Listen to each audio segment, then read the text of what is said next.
Okay, so again, hello everyone. Thanks for joining us for our webinar today on Amazon sponsored product ads. My name is Colleen Quattlebaum and I'm the Customer Success Manager for ecomEngine. I'm joining you from Richmond, Virginia. And our featured presenter today is a highly successful Amazon seller and advertising expert, Wes Grudzien, and he's joining us from just outside of the Toledo, Ohio area. So again, welcome to everybody and thank you for joining us. I do want to go ahead and just ask everyone a big favor if you could complete a one-question poll for us so that we could just gauge your experience level with sponsored product ads, as that will help us to tailor the presentation a little bit better to the needs of everybody on this call. So I'm going to go ahead and launch the poll. So you should have received a pop-up screen that asks you about your experience level with sponsored product ads. So you can choose that you have no experience, very little experience, maybe you're currently running ads, or you're an expert. So. Yeah, Colleen, I appreciate you having me and being able to speak today. And appreciate you guys doing this. It's really helpful because sponsored product ads and Amazon advertising in general can get really technical depending on your level of skill. And so, you know, the talk today I really want to tailor towards, you know, the folks that are here. I don't want to get too technical if it's somewhat of a beginner crowd, but I also don't want to stay too basic if we have quite a few people currently running ads.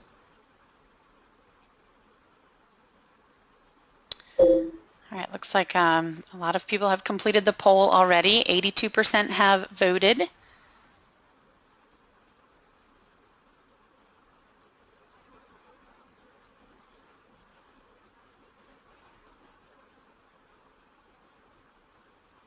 All right, and Wes, are you able to see the responses there on your screen? Nope. If not, okay. I think I just need to close the poll, so we'll give it about 30 more seconds and then we'll close the poll so we can take a look at the results.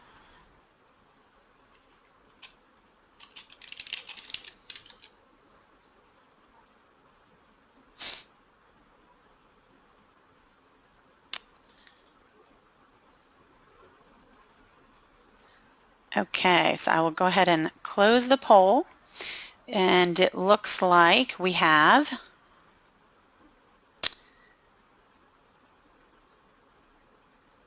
I went ahead and just shared the poll results there. So we have 14% have no experience with Amazon sponsored product ads, 14% have very little, 67%, so the vast majority are currently running ads, and 5% are an expert. Perfect. Yeah, I think that'll be excellent. Okay. All right, so now I'll go ahead and just jump into the agenda before I turn it over to Wes, but thanks again to everyone for completing that poll. And here are the topics that we plan on covering today. So Wes is going to share the basics of advertising on Amazon as well as the different types of advertising. So for those of you who have no experience or very little experience, I think these first few slides will be pretty helpful for you. Then he's going to explain the difference in advertising private label items versus wholesale. And then he'll explain how to launch, optimize, and grow your advertising campaigns on Amazon. And we will discuss the importance of product reviews in the organic search and how matching buyers to product reviews can help as well. So then at the very end, we will open it up for questions. So feel free to put any questions in the GoToWebinar panel there on your screen. If you think of any questions throughout, you know, we may go ahead and answer them throughout the presentation, but if we don't get to your question during the presentation, we'll definitely take a look at those questions and make sure to answer as many as possible at the end. And please stick around because we do have some special offers from both ecomEngine and from Wes at the end. And I'll be sure to send a follow-up email to everybody who's registered so that you have a link to this recording, and you can feel free to watch it again, share it with anybody, and then I'll also be sure to include all of those special offers in the email as well. So without further ado, I will go ahead and let's see. Make sure that I'm showing my screen here. I'm going to go ahead and flip the screen to Wes so that he can go ahead and take over. All right. Can you see my screen there, Colleen? Let's see, not yet. All right. How about now? Yes, I can. Perfect. All right. Excellent. All right. So, thanks for having me on, you know, our conversation today regarding sponsored product ads. Before we begin, I wanted to kind of tell you guys a little bit about myself and my experience, and hopefully why it's relevant to you when you're creating your sponsored product ad campaign. So I am the co-founder of Lullaby Lane, a small baby boutique in Northwest Ohio, and about 4 years ago, Amazon contacted us directly and said, "Hey, we think you guys should be a seller on Amazon." So we said, "All right, well, let's give this a try." And our first weekend, we about tripled our store sales, and said, "Huh, this is very, very interesting." And so, over the last, like I said, 4 years, I've really kind of dedicated my life and time and energy specifically to the Amazon sales channel. And we've, had a lot of success. Last year, we did just under $7 million in sales on Amazon. But I do have also 3 partners in this business, and because of that, they somewhat run the day-to-day of that aspect, and it's allowed me to really focus on one of my passions, which is education and business development for other companies. So, as a consultant, I've had the opportunity to work with many different wholesalers and private labelers and brands, and I would really consider private label and brand the same thing, because it's your name and it's your product that you're buying and you're putting out there on Amazon. So I may use those terms, interchange them over the course of the presentation here. So one of the areas that I've focused on specifically is search engine optimization and pay-per-click services. And the reason that is because there's been a dynamic shift in the market within the last 4 to 5 years. A recent study showed that Amazon is the #1 search engine for consumer goods. 44% of all online shoppers start their product research directly on Amazon. So they bypass Bing, they bypass Google. Amazon really is the #1 search engine, and so I feel that while pay-per-click and sponsored product ads are somewhat in their infancy, they're definitely going to continue to just grow over the next number of years. So just real quick for you that are true beginners, advertising on Amazon is basically around product discovery. There's 2 ways you can your product can show up. One is organically, and then obviously the second is through sponsored product ads and other advertising means. It's a bid-based system, which means within Amazon's back end, you put a price that you would like to pay for a certain search term or keyword when a customer enters it, and then if they click on your ad, then you pay for that. And there are multiple options to advertise on Amazon. Sponsored product ads, which would be ads that show up on the right side of the search results and within the search results if you're using a program called Bid Plus. That program is for Seller Central companies and Vendor Central and Vendor Express companies. So whether you're selling to Amazon or you're selling on Amazon, that option is available.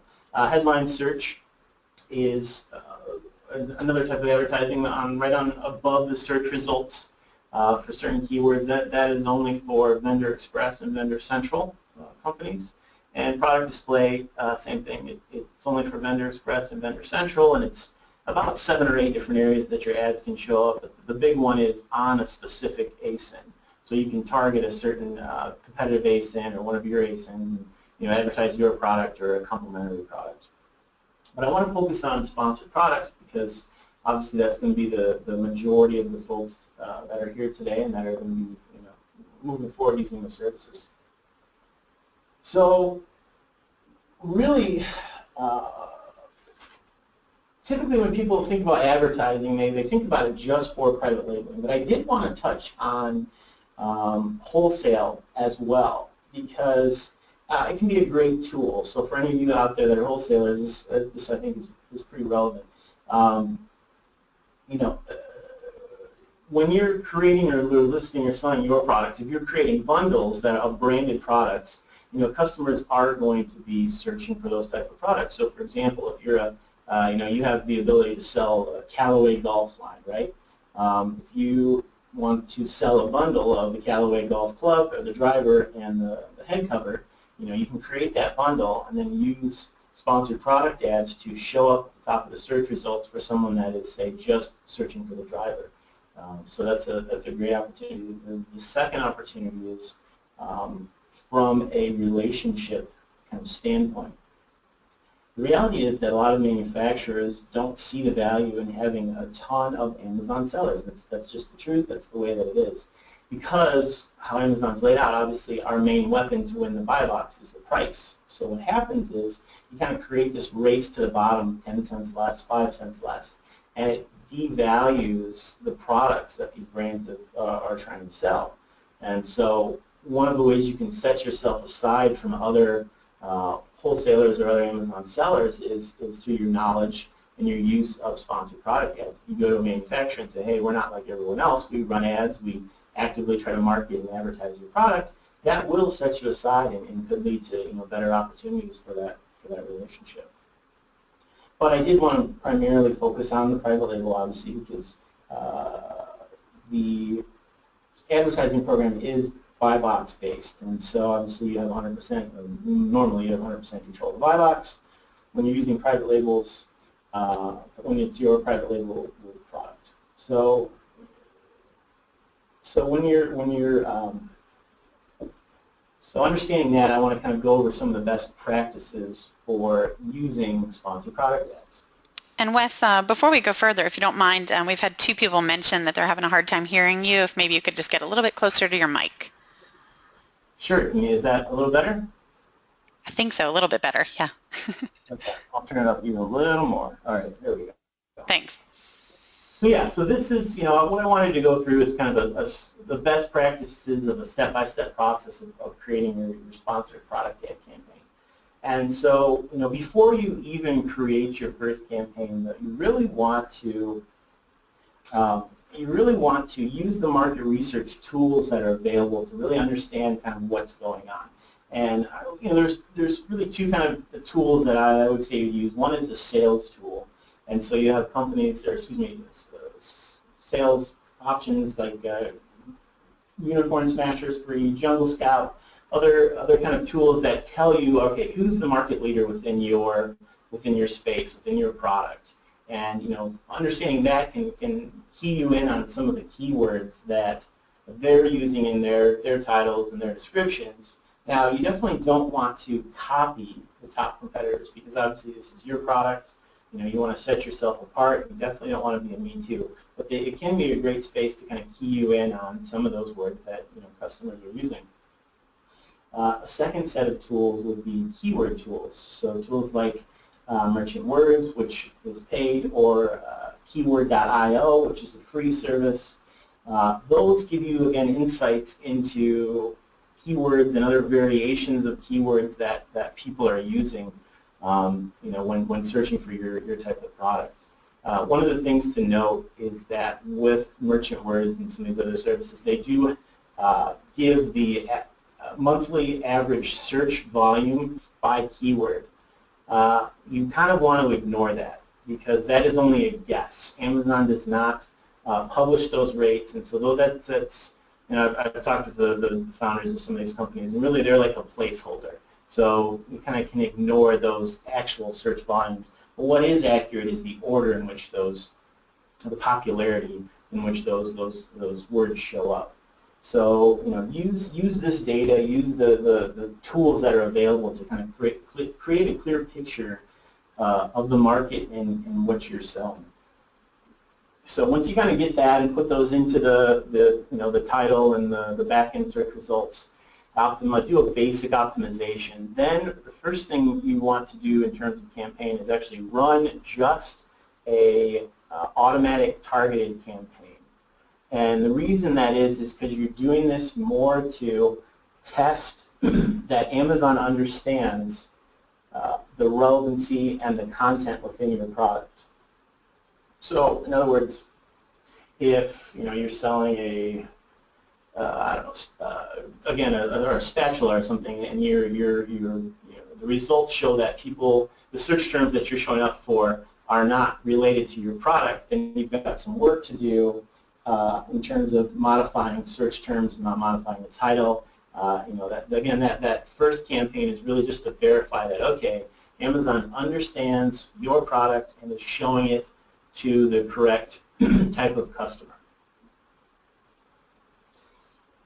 So once you've run that, which typically we do for, I'd say, 7 to 14 days, depending on the popularity and the type of product. Obviously, if you're selling something that everyone knows about, you can quickly, there's a lot of search on it, you can quickly understand whether Amazon understands your product. If it's somewhat more of a obscure product, you're going to want to have a little more time, take a little more time to collect that data before you can really understand what the relevancy in the customer base that Amazon's showing it to. Excuse me. So third step would be, once you've had a chance to create that automatic campaign and understand that Amazon is showing that to the right customer base, then you want to take all those keywords that you have from your market research, take the keywords that have come and have shown in the automatic campaign and drop them into a manual campaign.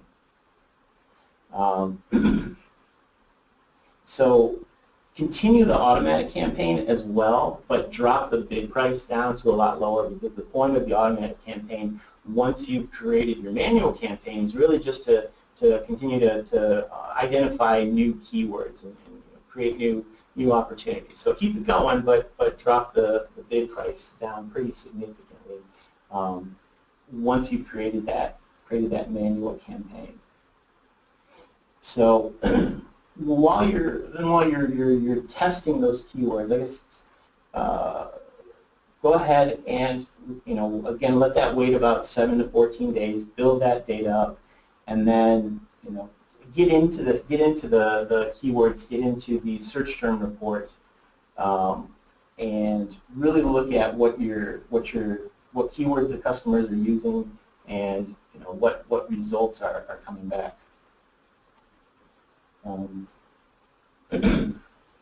So this kind of takes us to the next step. Once you've had your manual campaign, and once you have your automatic campaign, and you start looking at the data, understanding who the customer is, what the keywords they're using, building a kind of an idea of who your customer is. That's really the next key, is understanding who your target audience is. So with understanding your target audience, again, we want to use that search term report that I mentioned. That's going to be key, because it's the best tool that you have for seeing the exact search terms that customers are using, and helps you kind of better understand who your target audience is. And I think understanding who your target audience is a key that a lot of private label sellers and a lot of sellers that are using sponsored product ads are missing. They're just missing that aspect of it. Most private label sellers really base their which products they decide and which products they choose to sell. It's based on opportunity or market gaps. There's courses out there, obviously, that teach, okay, go into the top 100 products per category and find out which ones are being sold, and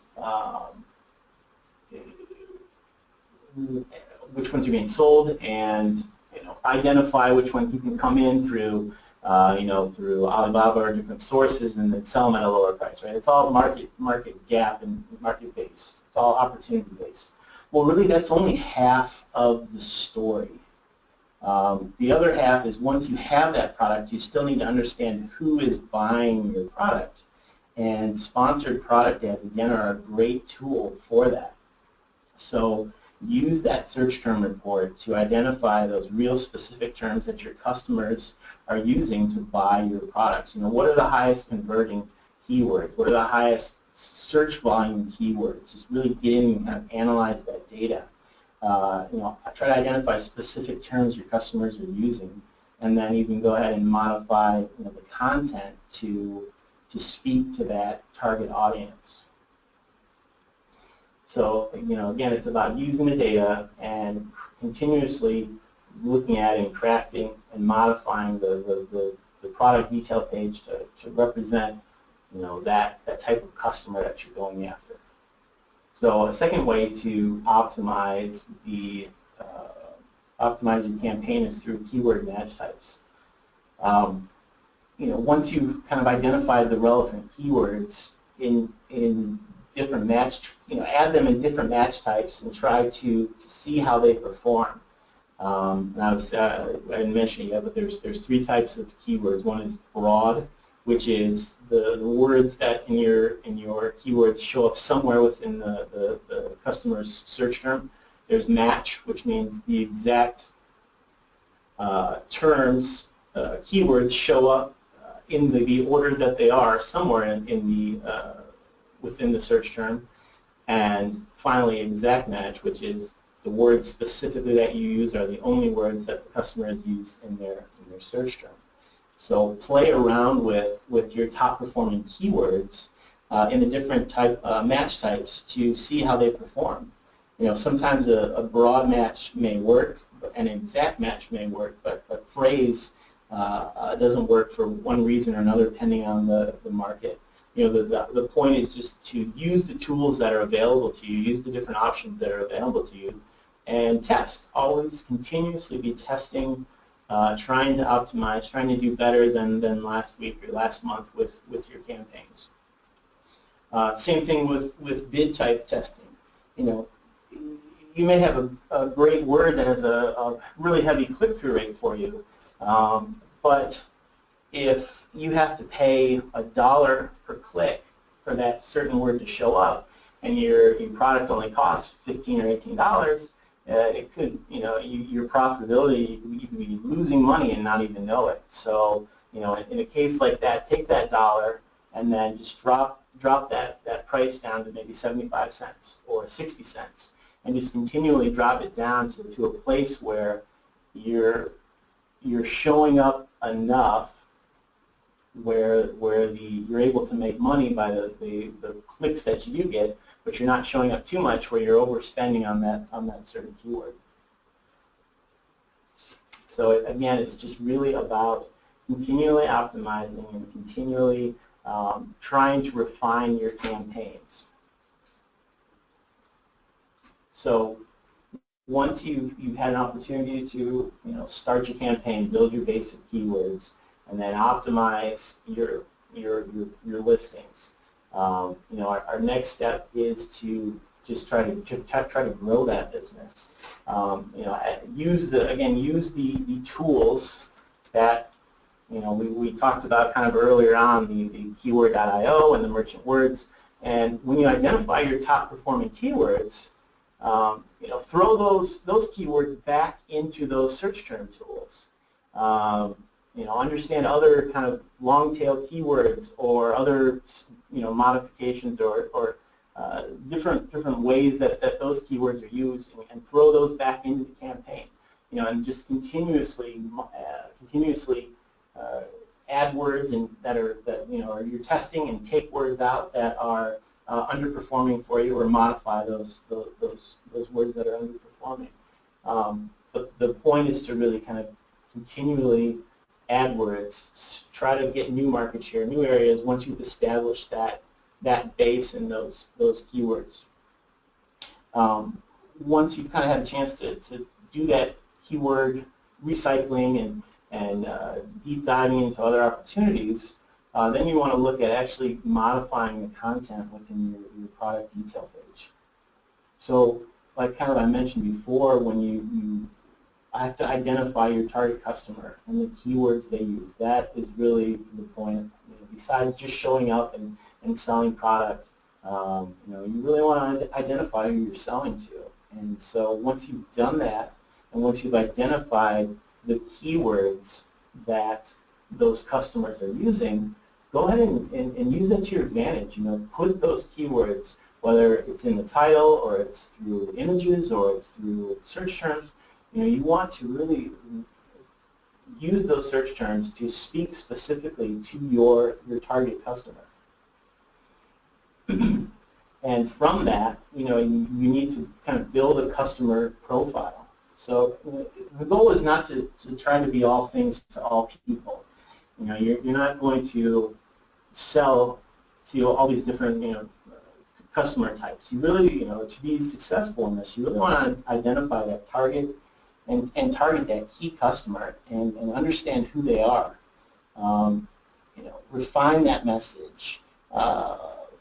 Ultimately, you don't want to appear for all the different words. You want to only really appear for the words that people are using to buy your product. That is the goal. Spend as little as possible on sponsored product ads to get in front of customers, have your sales, and identify who your target customer is. So because ultimately those certain keywords that people are using to actually buy your products, not only do you want to show up organically for them, or excuse me, through ads, you want to show up organically. Amazon's search algorithm is based on 3 main factors, and only one of them is the content. The other 2 are sales volume, and the third one is the number of product reviews and the quality of those product reviews. And that's what I wanted to, and with that I want to transition over to Colleen, because I know she wants to talk through the new opportunity that you guys have with Feedback 5 to really actively manage those reviews. So all right. I will change back to you, Colleen, to take over. Okay, thank you, Wes. Right, so as we all know, consumers evaluate products and make buying decisions using information shared in the product reviews. So the more positive reviews that you have, the better. So especially if you're a private label seller and you're advertising, some sponsored product ads and you're trying to increase the sales, as you're increasing your sales from that advertising, you also want to make sure that you're promoting and soliciting for product reviews as well, because the quality and quantity of product reviews can really impact your appearance in organic search as well. So again, it's crucial that you're soliciting, tracking, and managing your reviews very closely. And I wanted to share with you that Feedback 5 can now help you to get the reviews that you need to keep your product selling successfully. And I'll show you a little bit about how you can use our new product review management feature to help you with that. So Feedback 5 allows you to automate email solicitations for product review requests, and you can create custom email campaigns for each SKU. You can include a photo of your product along with a link that makes it very easy for buyers to leave a product review in just one click. So as shown in the email example here, you can see the graphic of the item that they purchased, the 5 stars with a link. So it makes it really easy when they receive that email to just click on it and leave that review for your product. We have a lot of flexibility with our email timing rules. One example is that you can choose to send product review solicitations only when positive seller feedback is received, among many other rules that we have as well. And we have multiple settings for dealing with repeat buyers as well. So if you have a product that you tend to get repeat buyers for, you can set a rule to never send an email to repeat buyers, or maybe you only want to send them an email once or twice, or to always send your repeat buyers emails. And you can opt in to receive an alert by email or text when a negative review has been left on a product that you're monitoring the reviews for. And this is important so you can address it right away. So just like seller feedback, if somebody leaves product review on a product that you're monitoring that was related to one of your orders, it's important that you address that. And so to share with you a little bit about how Feedback 5 allows you to monitor product reviews, you can monitor reviews not only for items that you're currently selling, but also items that you're not selling. So for items that you are selling, some sellers like to monitor product reviews, maybe because it's a private label item of yours, or other items that you're selling, even if it's not your private label or brand.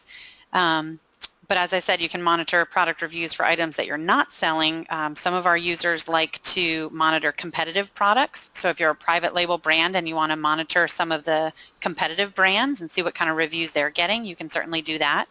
And maybe you want to monitor reviews on items that you're considering adding to your inventory. We have a lot of customers taking a look at ASINs that they're considering adding to make sure that they're getting good reviews, because if they're getting a lot of negative product reviews, that could lead to negative seller feedback. So again, you can monitor product reviews on any ASINs for whatever reason that works best for you and your business. But all Feedback 5 plans include the ability to monitor 2 ASINs for free, including our Forever Free Light plan. But many of our users are monitoring hundreds and thousands of ASINs for just a few cents per ASIN. So it's very easy to monitor ASINs, and you can change them out as often as you want. But when you are monitoring ASINs and you log into our tool, this is a brief piece of the screenshot that you'll see that shows the data that you would receive.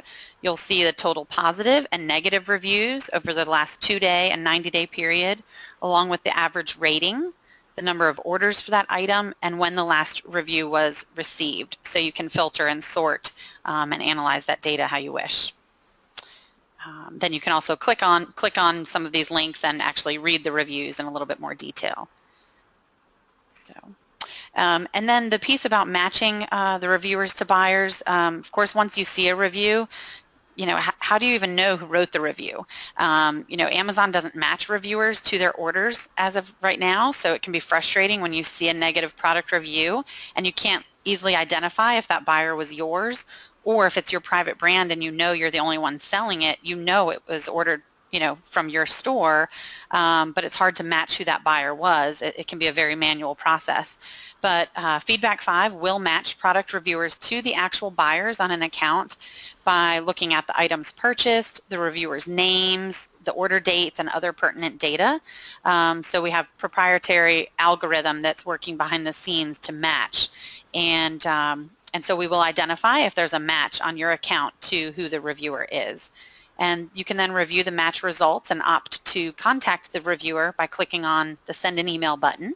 And once clicked, it will display a pop-up screen that will allow you to compose an email and send it to the applicable buyer through the buyer-seller messaging service. And it's as easy as that. And a lot of people ask, is it okay to send emails to people who left product reviews? Is that okay? Can we ask them to remove the review?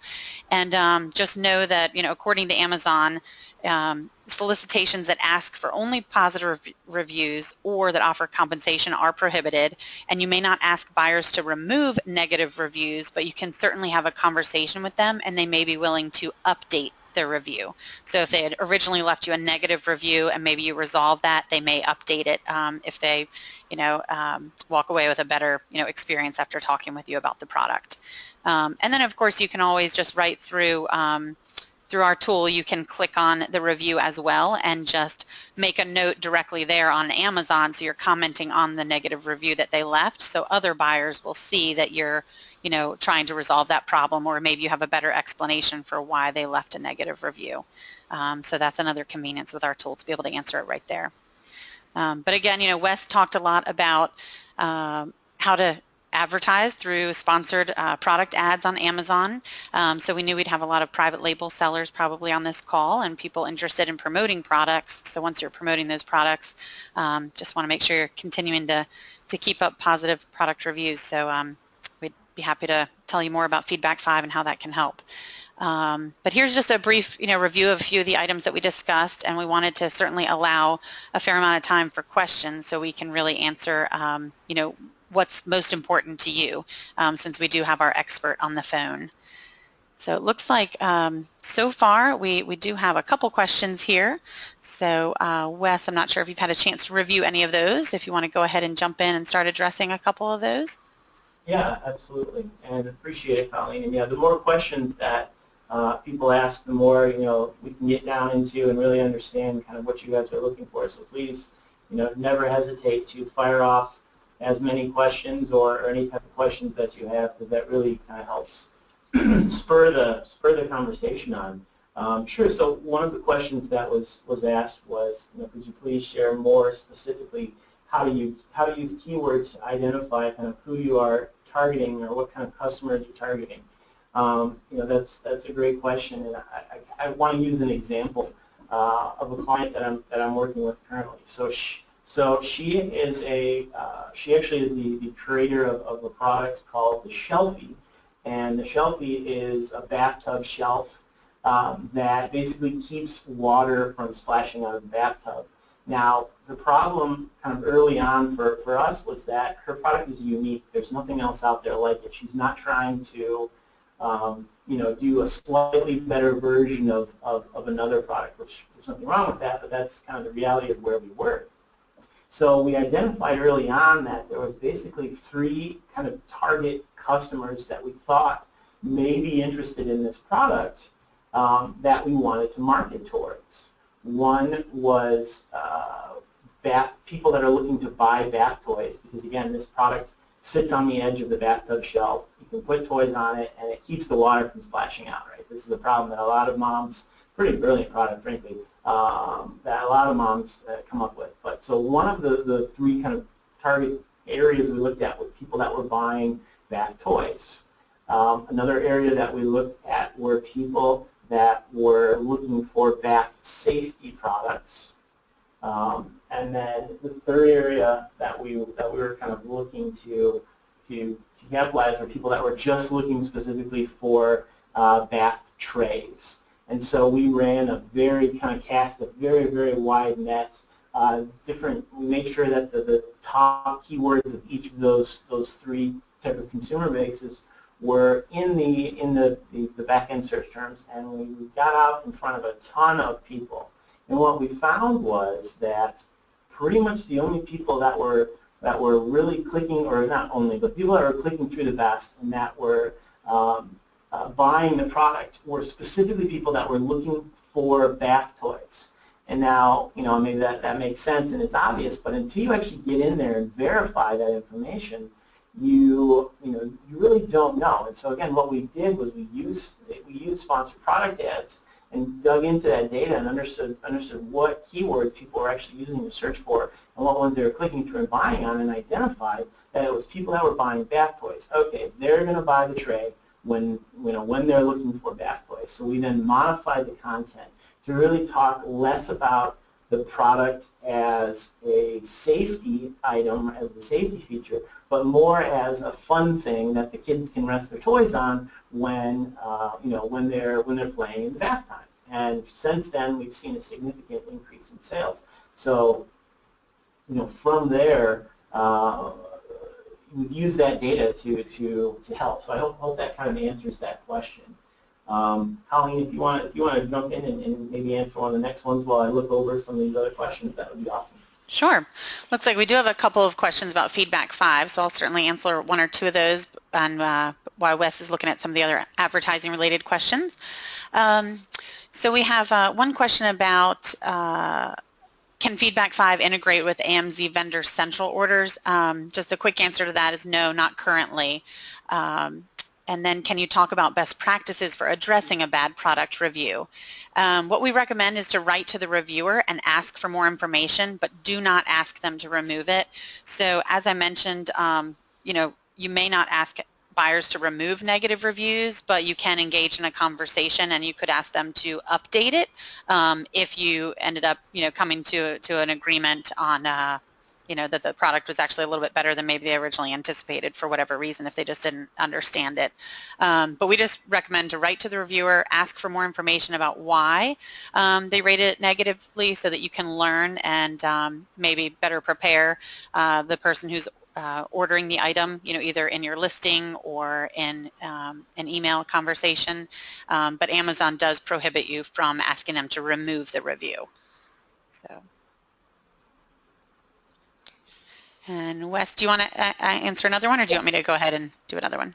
Yeah, absolutely. So Someone asked me, when you define your target audience, what is the most important change you can make to your listing to catering in that target SEO? I think of the product detail page in some ways as a sales letter. And so, first thing that a customer does is obviously enter their search term into the keyword. Then they spot your ad and either the picture or the title. So those are the first things that they're looking at. They click on the ad, then immediately read the title and look at the image and then the bullet points. They work their way down this process of understanding what the product, and obviously they go to product reviews as well.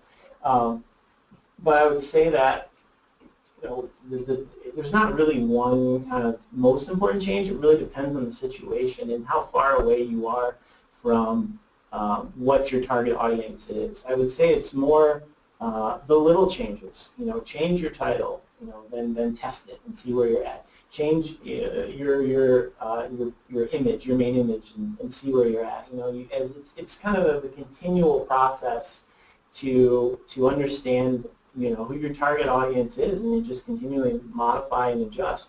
It's like advertising in any other sense, like with Google AdWords. Okay, it's called A/B testing, which means you run one ad and you see how it does, and then you run another ad and see how that does, and then whichever one performs better, you keep that one, and then you create a third ad and continually A/B test until you really understood specifically what your customer is looking for. And it's just an ongoing and continual process, and I don't want to cop out, that there's not one good thing, but it really is just on a product by product basis, and understanding again who your target customer is. Another question was in terms of advertising, how often do you suggest checking reports? So we do it kind of like this. When we first start off and we run that automatic campaign, we usually let it run about 7 to 14 days. Once we've done that, then we pull that data out of the automatic campaign and out of kind of the other market research that we've done and dump that into the manual report. Let that run again for another maybe 7 to 14 days, and then observe. We typically I'll just go in and run a report maybe once or twice a week. Once a week or once every 2 weeks to really kind of pull that data. Again, it's really product specific, but again, that was the initial timeline, and maybe once a week, once every other week, depending on how far along in the life cycle of the product we are. So the earlier on, the more frequent we want to check that data. But as you get a better sense of who your target customer is and who you're selling to, then you can kind of let it extend out more than we would in the beginning. Okay, and I'll go ahead and jump in and answer a couple questions while Wes reviews a few more of the ones that just came in. So I have one person that said, I'm currently using Feedback 5 to send emails to customers. How do you put the product pictures and review stars in the email? When you're in the email wizard, there is a checkbox, or if you are on the Pro Plan or higher, then in the advanced email editor, you can use the shortcut tags. So there's a blue link that says shortcut tags, and in the drop down it says product review link with image or product review link with stars. And if you need more explanation from that, feel free to reach out to me after this call, and I can certainly give you a brief demo or walk you through that a little bit more detailed. And then one other person asked if we could explain the difference between seller feedback and product reviews and how they impact Amazon's algorithm. So basically seller feedback is for you as a seller, so it's based on your seller, your store. Product reviews are based on that individual item. So how do they impact Amazon's algorithm is that product reviews impact the search results, and feedback impacts the buy box. So that's kind of the simplest way, I think, to understand that, unless there's anything else you want to add there, Wes, about like organic search. No, that makes sense. Honestly, I was somewhat reading some of the questions, so I didn't. Yeah. So yeah, again, product reviews, that impacts search results, and feedback impacts the buy box. So both are very important. Yep, yeah, nailed it. Absolutely. Yeah, your searchability is going to be way higher rated towards well, from my understanding, they really almost don't factor your customer feedback nearly as much into it as the reviews. And how your reviews are trending, and your sales and how your sales are trending, play a major role. Which is why sometimes you may see someone, a product with 1,000 or 1,200 product reviews on it.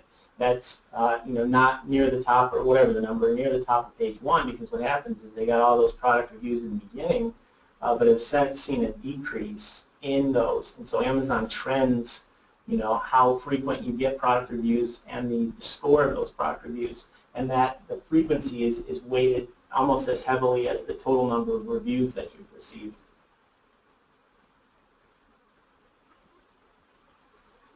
So can you hear me still, Connie? Yes, I can.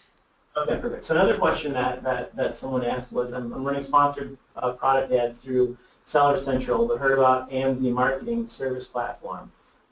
So I think you're talking to Amazon Marketing Services, AMS.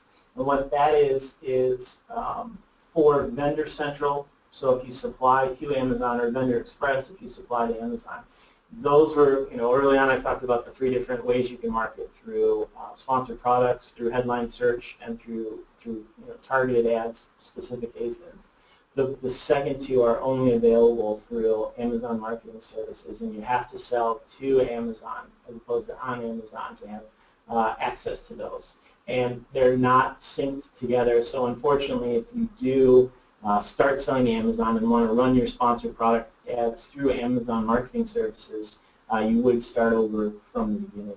But there's a whole kind of way more into that than just the sponsored product ads, because how the data is pulled and how it's showed on the product detail page. When you switch from selling as Seller Central, as a third party, to a supplier, Amazon pulls different data and uses different data. So if you have a high performing product that you're selling directly yourself right now, and you want to sell through Vendor Express, just be very, very wary. There's tons of, I've heard tons of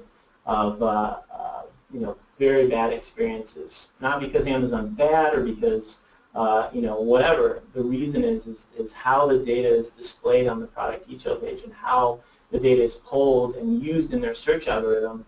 The data that Amazon dumps into the system is much higher weighted than the data that you're putting into the system, even if you're brand registry enrolled. So you just have to be very careful if you want to look at switching over to selling and be supplying Amazon as opposed to selling on Amazon. Another question was about downloading top converting search terms and using competitive brands in your search terms. That's a good question. One of the things I didn't touch on yet is that Amazon and sponsored product ads and their marketing platform is really, really young, and it's small compared to other marketing platforms like Facebook or Google AdWords. Some people say that Amazon sponsored products and marketing is like Google was 10 years ago. It's somewhat of a rudimentary system or a basic system compared to the other 2. And so what's happened and what they're doing is they're continually changing, modifying the algorithm, changing the system, changing the platforms. Usually there's probably about 1, maybe 2 major changes a month, and then there's a bunch of small changes that occur over the course of the time. And so what's happened is that early on, particularly the end of last year, beginning of this year, you were able to target competitive brands as search terms and show up for those, show up for those terms. What's happened is as Amazon has become more savvy and tried to really protect the buying experience, the customer experience, one of the things that they've limited was the brands that you can actively target. So they have this ongoing list, basically, of major brands that if you put them into your back-end search terms, you're not going to show up for those, and the rest of the search terms within that field you could be risking not showing up for. So that's why I say it's always changing, it's always ongoing, and you have to really be careful. But specifically to those competitive brands, it's a lot less it's a lot less effective tool than it used to be.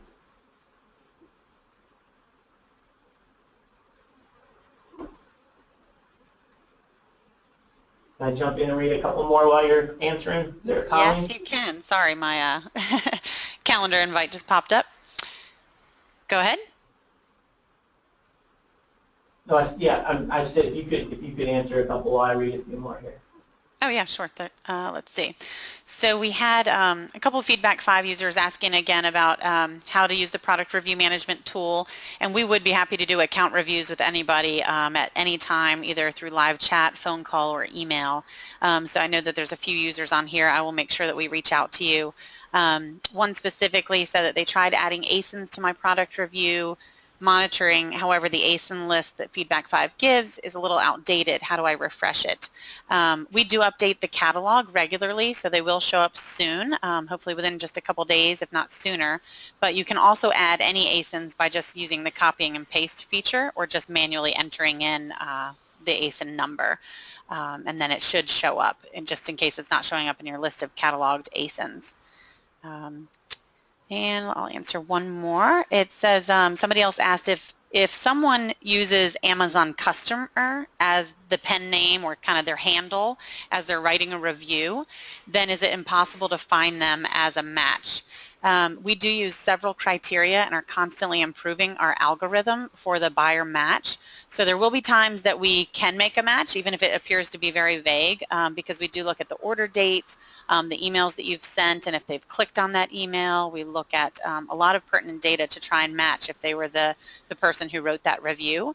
So it's certainly, we might not find a match every time, but a lot of the time we are finding a match. So it's definitely much easier than if you're just doing it manually because of the algorithm that we have running behind the scenes. All right, I can pick up a couple questions now. Okay. One of the questions was also, do you know if the advertising search algorithm are the same for .com and .co.uk? While obviously Amazon does not publish their search algorithm, I have clients that sell on both platforms, and we pretty much use the same tactics. I don't do a bunch in .co.uk, but the information that I provided to them, they implemented on their .uk page within the product detail page, and they did find success, similar to what we got on the .com. So plus, Amazon is it's just a massive automated system that there's some positives and negatives of it. Obviously, but you're going to pretty much get the same results with each of their different platforms. Obviously, there's some tweaks, but the meat and potatoes are going to be the same because that is their business model is scaling and massive size based on an algorithm. It's all data, it's all numbers. There's not much in the way of changing. Next question is, what do you do with keywords that drive clicks but not conversions, drop or tweak?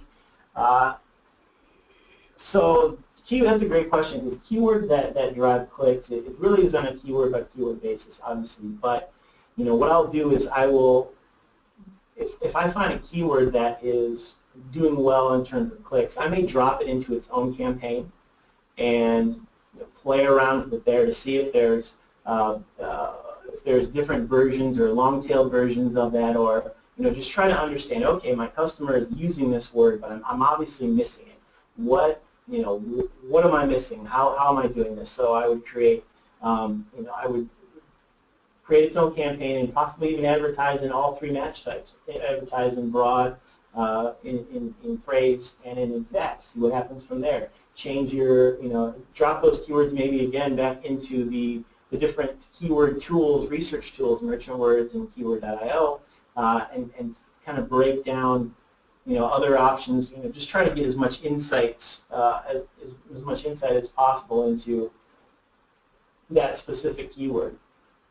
And then obviously, if you find that there are certain keywords within, or if you find that once you've done it and you found that why that certain keyword, maybe it's completely off. Like if it's if someone's looking for, I'm trying to make this up, blue shoes, but there is a book called Blue Shoes whatever, diary, and you're using blue shoes, and when you kind of break it down and really kind of analyze it, you realize, oh, okay, well they're missing it, or I'm missing it. I have to get rid, So then you negative those keywords out, or just modify it. But just really be a scientist. That's the whole goal with sponsored products.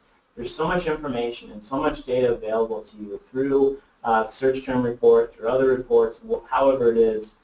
Think about yourself again as a scientist and how you analyze what's going on.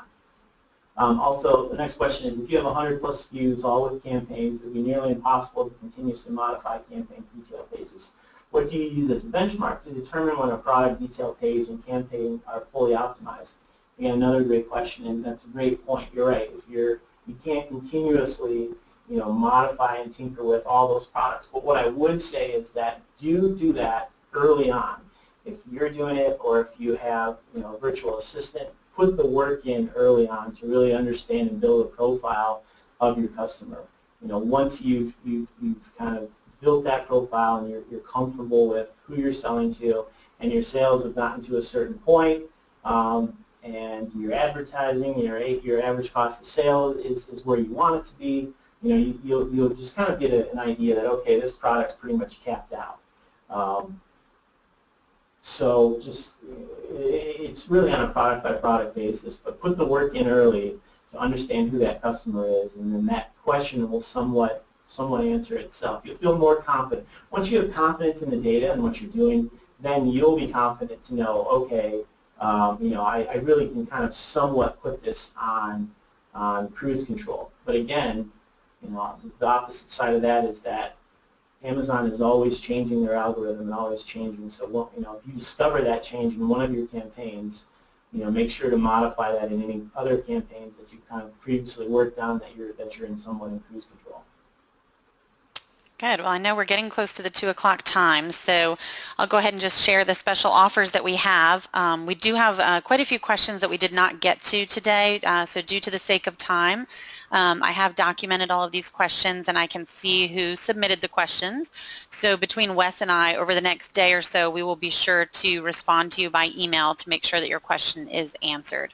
So thank you all for being engaged in this presentation today. We certainly appreciate you attending, and we'll be sure to send the recorded webinar out along with the links and information about these special offers.